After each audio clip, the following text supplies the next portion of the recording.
There we are. Good evening. Thank you all so much for coming out this evening. My name is Tom Hassenflug. I teach drums, percussion, and composition here at Idaho State. I don't have a speech for you. I haven't written anything down. I just sort of wanted to maybe just set an inflection for the evening so we could get to the point of contemplation and musical enjoyment and mindfulness. There are any number of my colleagues that could be standing here talking to you at this moment. Corey Bond is the director of piano studies, and of course Bill was a piano major. You'll be hearing from Mark Nyworth shortly. Chandra Hellman is the face of the department and the chair of the department. But I realized that I actually, Bill was a percussion minor, and I actually had him in my studio for 3 years thereabouts, studying with me. And he also studied a further 2 years in composition, which is ultimately the path that he chose to take and the path where he found the most success. And so I guess I recognized that I had as much as exposure as just about anyone to Bill Montgomery. And so to open this evening, I think what I would like to do is have you consider not just what a joy he was often to be around, but how he was just such, just a generous human being, and how kind of like happy he was to see you all the time, how all the little things just kind of slid off his back. And I think the thing that occurs to me, something that I posted on social about, what was that, 8 months ago, I guess, is that, if you're living on borrowed time, your whole life is free roll. And what that means in this case is that it makes it so much easier to understand Bill's personality and the way that he was engaging to you, because the little things, minor deadlines and whatnot, like those were so much less important than the big things like living and family and love and music and community. And those are the things, that kept him going. And so it's sad that he's been taken from us so soon. But one thing that also comes to my mind, and this is not specifically like a religious dogma statement, but more of a colloquial one, is that you can have heaven here on earth. You've heard it said before that heaven can live in the hearts and minds of all the people who are left behind. And that's a thought that I want to leave you with, or open this evening with, because Bill is about family. He has children. He now has legacy in the form of music, hard sheet music. This stuff is real. This stuff exists. It perseveres. And I would ask you now, for the next hour or so to come, if you will persevere along with us and enjoy the music of Bill Montgomery. And that's all I want to say. I will now introduce the first piece by introducing my colleague, Dr. Hyeri Choi.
Good evening, everyone. I'm Mark Nyworth.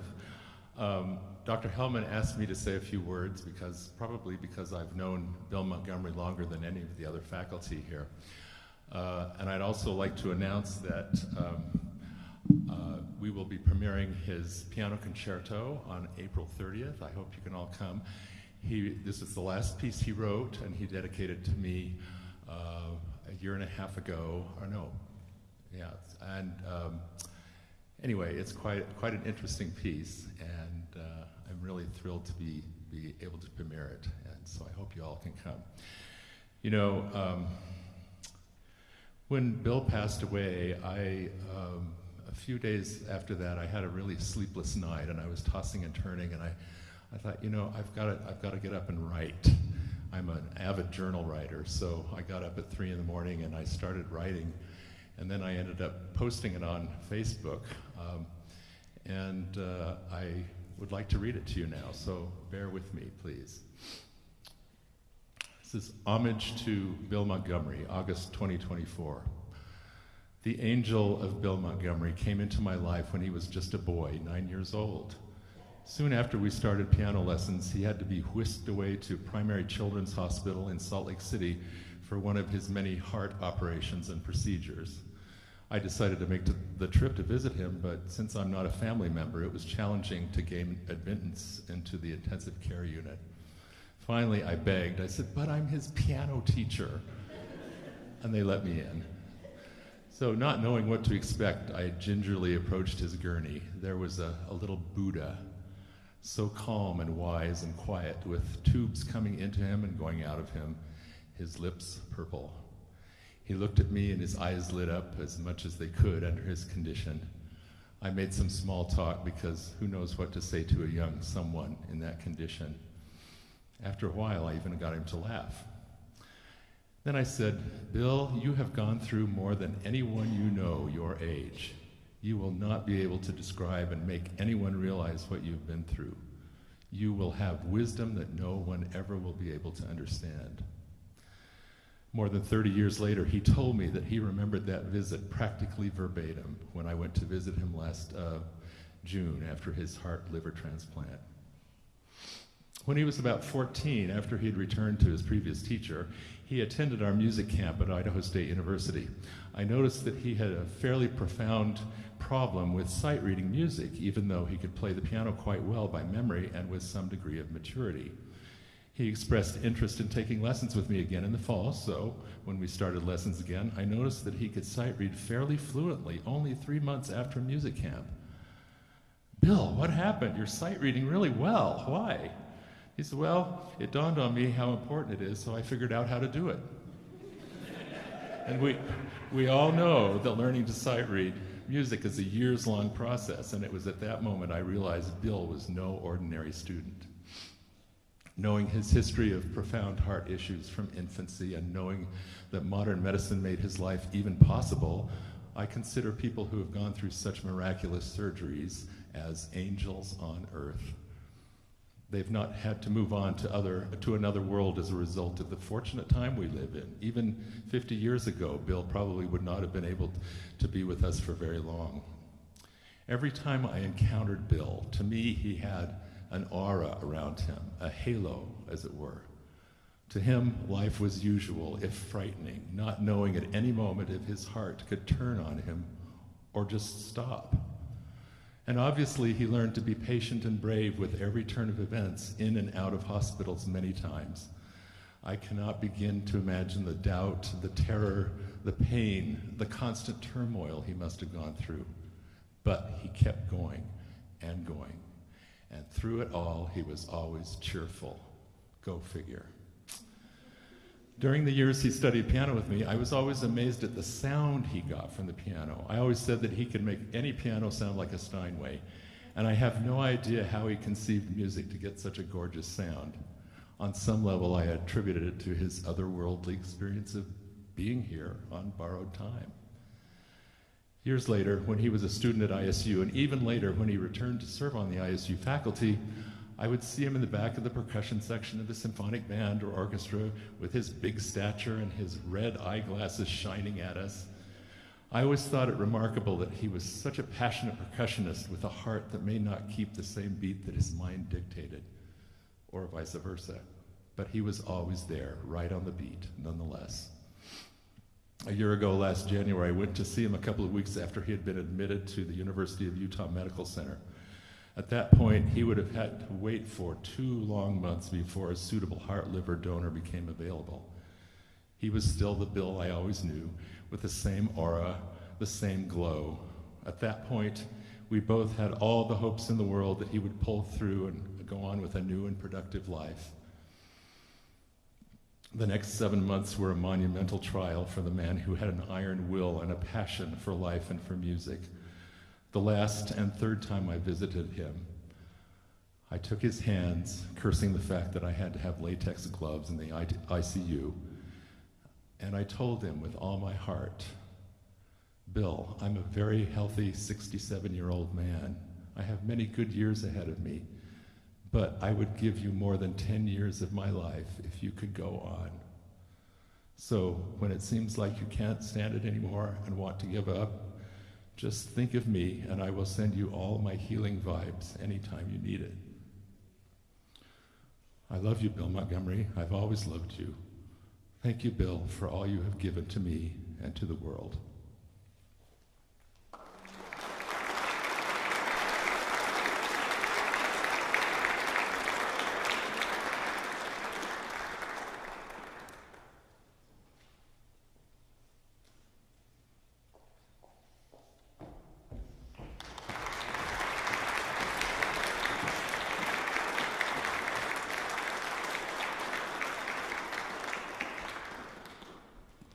Good evening. I'd like to take a quick minute to share the translation of the song that we're going to perform for you, Am Rheinfall.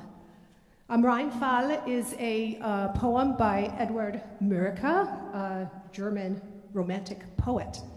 And this translation appears in the score by Charles Cingolani. Hold your heart firmly, wayfarer, in stalwart hands.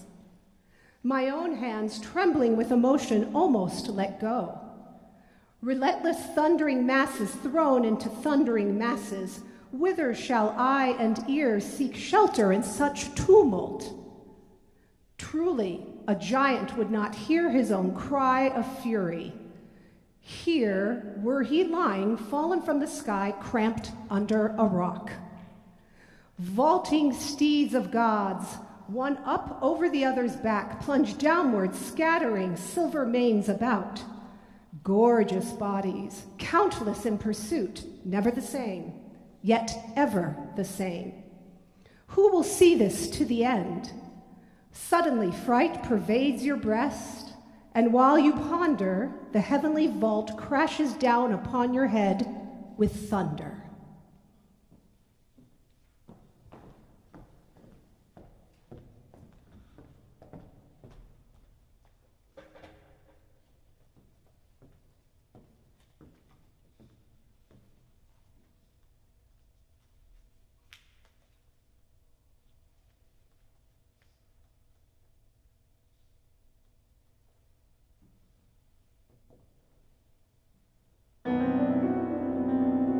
Oh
string trio doesn't really have a title, but I just would like to share the tempo markings with you because I think they could contribute to your enjoyment of the piece. So the first and last sections are slowly and freely, and the middle section is frustrated and angry.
Hey everybody, thank you so much for being here tonight and for joining us in this memorial concert for Bill.